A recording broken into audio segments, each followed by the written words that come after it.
Continuing with vertical and horizontal translations, let's now take a look at an example where we want to apply more than one transformation. So we're going to start with the graph y equals f of x, but this time we have two transformations being applied. Inside the bracket with the x, we see x minus 3, which gives us an h value of positive 3. That tells us we have a horizontal translation 3 to the right. But we also have a second transformation outside of the bracket affecting our y values. We have a minus 4.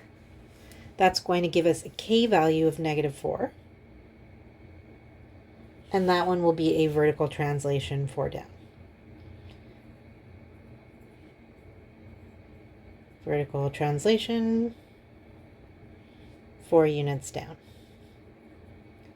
We won't write out the transformation for every single point, but let's just practice writing out the mapping notation.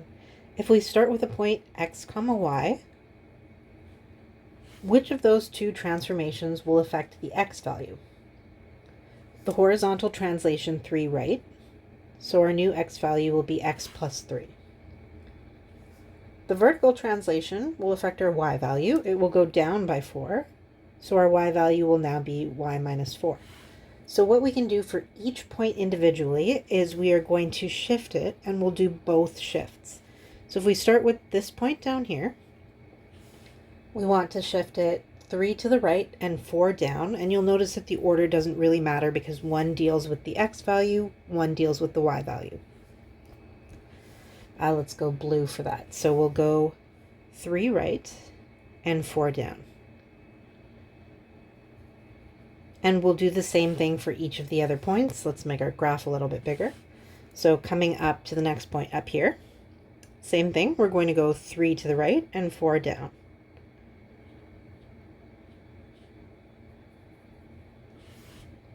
Okay, next point.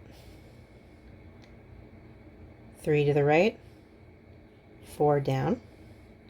If it helps, you can also draw the lines as you go, or you can wait until you've done all the points. Again, 3 to the right and 4 down. And there is our transformed function. Pretty straightforward.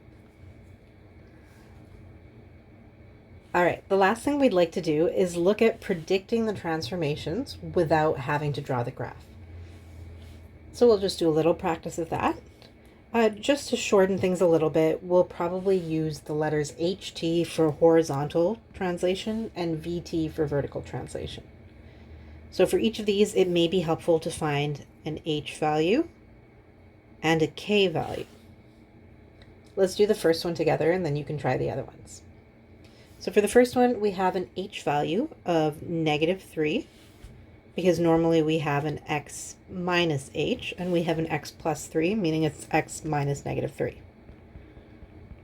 Our k value is a little more straightforward. It's negative 2. So we'll say this one is a horizontal translation 3 left, and a vertical translation 2 down. If you're feeling pretty confident in that, you could pause the video and try to fill in some of the next ones and then come back to check afterwards. All right, second one. We have a horizontal translation 5 right and a vertical translation 6 up. You'll notice C is formatted a little bit differently. If it helps, you can just rearrange it and move the 1 to the other side of the equation. So this is equivalent to y equals f of x plus 5 minus 1. And hopefully that makes it a little bit clearer that this is going to be a horizontal translation 5 left and a vertical translation 1 down. So notice the original equation had a plus 1, but because it wasn't in the place where we normally expect a k value, we need to move it to the other side to understand that it is 1 down.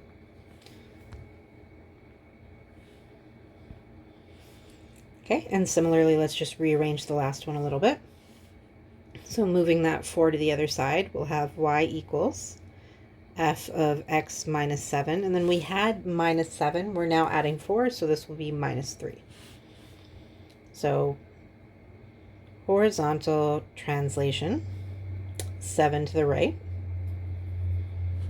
And vertical translation, 3 down. At this point, with just those 2 transformations, it is pretty straightforward. Next time, we'll start looking at some additional transformations that have to be done before these translations.